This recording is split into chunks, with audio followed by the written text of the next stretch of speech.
Hi investment traders, welcome back to the channel. और आज है 20 जनवरी 2026। मार्केट में ऑल राउंड सेलिंग थी। Every single sector has fallen down. और अगर आप इंडिया विक्स को देखेंगे तो आज ये अराउंड 7 to 8% ऊपर गया है। मतलब मार्केट में फियर बढ़ता जा रहा है, और मार्केट में जब फियर बढ़ता है तो आप देखेंगे कि डंपिंग होती है, like different stocks are dumped. अगर आप एफएनओ सेगमेंट में चल के देखेंगे तो आप देखेंगे कि रियलिटी में बहुत बुरी तरह गिरावट आई है। और देखिए, सबसे पहले United Phosphorus, Oberoi Realty, Lodha, Godrej Properties, Prestige Estate, जितने भी रिलेटेड स्टॉक्स हैं to the realty, they have fallen badly, very very badly, right. तो I was just wanting to know कि क्या चक्कर है, क्यों इस तरह का हो रहा है। तो some of the reasons that I just googled it, कि क्यों Nifty Realty is falling so much, और रियलिटी सेक्टर के स्टॉक्स इतना क्यों गिर रहे हैं। तो पहली बात है कि बहुत सारे रीजंस हैं। पहली बात है कि अभी जो वीक जॉब मार्केट है, ले ऑफ्स हो रहे हैं। ज़्यादातर आप देखोगे कि आईटी सेक्टर जो है, वहाँ से लोगों को बहुत पैसा मिलता था, and people used to buy a lot of properties in Bangalore, Gurgaon. But right now what's happening, because a lot of lay off are happening, तो जॉब मार्केट थोड़ा सा वीक है। और जॉब मार्केट वीक है तो लोग प्रॉपर्टी खरीद नहीं पा रहे हैं। So let me just explain the whole thing. The real estate sector, particularly in India, is experiencing a sharp correction, with the Nifty Realty Index dropping almost like 18% below its 52-week high in the early 2026 due to a combination of overvaluation, cooling demand, and rising inventory. पहली बात है कि जो properties के rate है वो sky rocket हो चुके हैं, and the affordability has become very low. अगर आप गुड़गांव में देखेंगे, एक छोटे से छोटा घर भी 4 से 5 करोड़ का है। कितने लोग जो है 4 से 5 करोड़ रुपए इन्वेस्ट कर सकते हैं। तो the property prices are right now skyrocketing. So that is one very very important thing. And दूसरा है कि cooling demand and unsold inventory standing. जितने भी बिल्डर्स हैं, इनके पास बहुत सारी अनसोल्ड इन्वेंट्री पड़ी हुई है। डिमांड थोड़ी कूल ऑफ हो गई है। करेक्शन इन रियलिटी स्टॉक का रीजन यही है, like global Signature Global, Godrej Properties, Prestige Estate, DLF saw a steep correction, and then high interest rate है। अगर वीक जॉब मार्केट है, ले ऑफ्स हो रहे हैं, उसके साथ साथ जो इंटरेस्ट रेट्स हैं वो बहुत हाई है, and foreign participation in Indian market, Indian reality market has reduced. Construction delays हो रहे हैं, एंड लेबर इशू राइज हो रहे हैं, कंस्ट्रक्शन कॉस्ट ऊपर जा रही है, एंड जियो पोलिटिकल टेंशन। तो सब कुछ को मिला जुला के जो है, reality sector is just tumbling very badly. Have a look at it. Reality ने एक अपना लाइफ टाइम हाई बना के और 3 टॉप्स बना के, right, 3 tops it has made, and वहां से गिरना शुरू किया है। 1160 से जो ये गिरना शुरू किया इसने, जाके अभी अपने ऑलमोस्ट लाइक 52 वीक लो पे आने वाला है, विच वाज द जनवरी 2020 का लो, एंड 763 वाज दैट। तो बहुत बुरा हाल है रियलिटी में। तो अगर आप इन्वेस्टेड हैं किसी भी रियलिटी के सेक्टर में, you may be getting a good opportunity another few months to enter into reality sector. Okay, अब देखते हैं कि क्या हुआ स्मॉल कैप में। क्या हुआ, मिजरेबल फॉल हुआ है स्मॉल कैप में। Nifty definitely has fallen badly. Nifty IT has, जो स्ट्रॉन्ग लग रही थी वो भी गिरी है। CPSC, bank Nifty has fallen. आज जो सबसे ज़्यादा गिरा है वो है सेंसेक्स। सेंसेक्स में भी एक बहुत अच्छा शार्प फॉल आया है।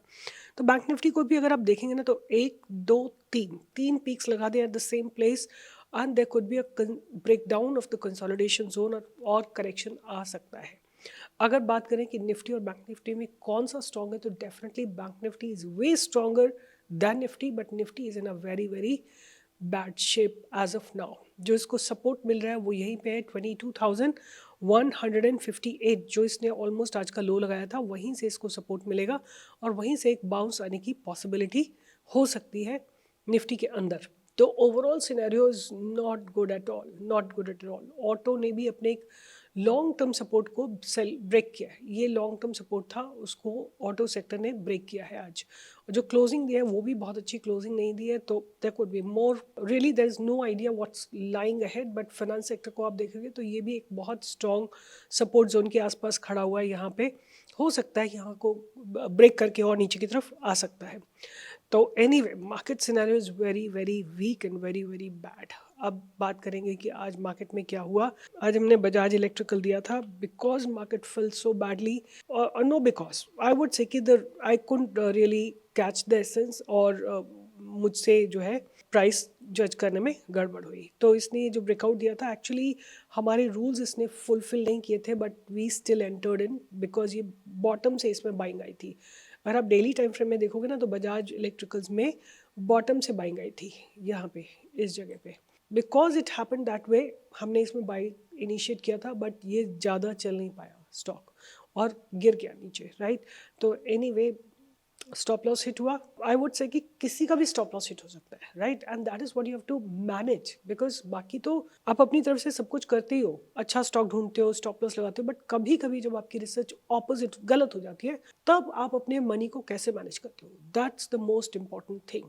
उसके बाद आपको दिया था टिप्स, राइट, टिप्स म्यूजिक दिया था, because market was very very bad today, बहुत गंदा मार्केट था, and hence this has also fallen. तो एनीवे, आज की बात करते हैं कि आज क्या हुआ मार्केट में। तो सबसे पहले अगर हम F&O सेगमेंट की बात करें, तो F&O सेगमेंट में अगर आप देखेंगे तो सबसे ज़्यादा जो आज टॉप गेनर है वो है हिंसिंग ने अपने लाइफ टाइम हाई को भी ब्रेक करा है, और like above that only it has given a good breakout closing, right. तो हिंसिंग बहुत अच्छा लग रहा है, इनफैक्ट मुझे पूरा मेटल सेक्टर ही अच्छा लग रहा था। डालमिया भारत भी अच्छा लग रहा है, राइट। डालमिया भारत ने भी एक अच्छा कंसोलिडेशन के बाद, 2 दिन के कंसोलिडेशन के बाद एक अच्छा ब्रेकआउट दिया है। Tata consumer no, but I would definitely keep Tata Dalmia Bharat on my radar for tomorrow's buying. Now बात करेंगे कि मेरे रडार पे क्या रहेगा, right. But I just want to discuss Nifty before I go on anywhere, कि निफ्टी ने आज बहुत ही गंदा एक ब्रेकडाउन दिया, राइट।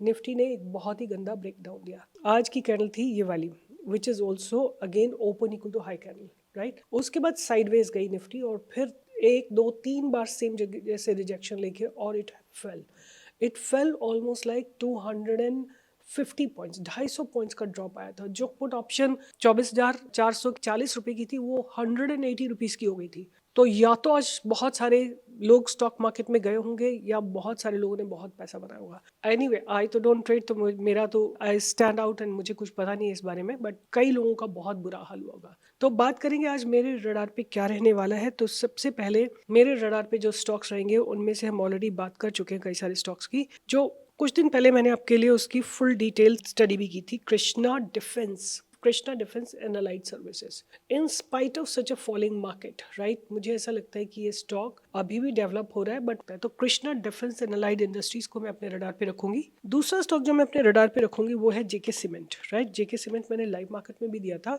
बट अनफॉर्चुनेटली इसने ब्रेकआउट नहीं दिया। So how I would like to analyse it. So first and foremost, कि अगर हम इसको देखते हैं तो ये जगह एक इसका बहुत स्ट्रॉन्ग सपोर्ट और रेजिस्टेंस जोन लग रहा है, right. This is a very strong support और रेजिस्टेंस जोन, ये वाला काफ़ी समय से कंसोलिडेशन हो रहा है, right. A lot of bottoms have been form, so hopefully this should give a good breakout आने वाले कुछ समय के अंदर।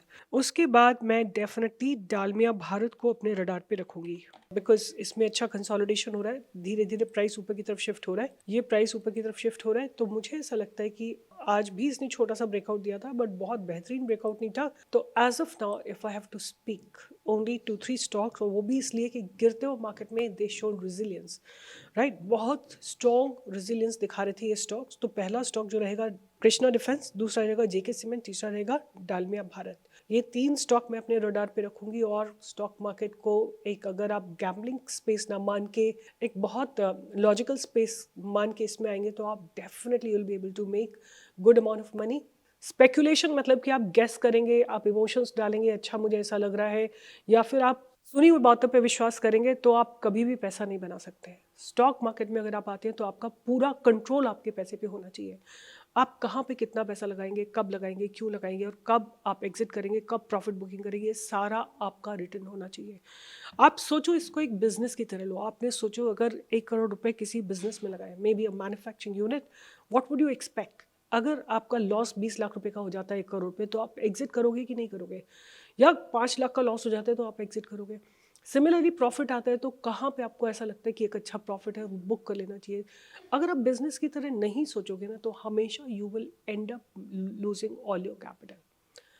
With this, I'll be signing off, and I'll see you in the live market tomorrow from 10 to 11, and let's learn about something new about stock market. Let's understand the market dynamics together. Market तो ऐसे ही चलता रहेगा, कभी चलेगा, कभी गिरेगा, कभी उठेगा, कभी भागेगा, बट लर्निंग कभी भी स्टॉप नहीं होनी चाहिए, बिकॉज आज नहीं तो कल मार्केट को तो चलनी है, because economy has to grow. तो जैसे ये छोटे थोड़े थोड़े जो प्रेशर्स आ रहे हैं, जियो पोलिटिकल प्रेशर्स आ रहे हैं, जैसे ही खत्म होंगे, market will give a good move, and let's capture those move and let's make money through them. All right, take care, bye bye. I'll see you in the live market tomorrow. All the best.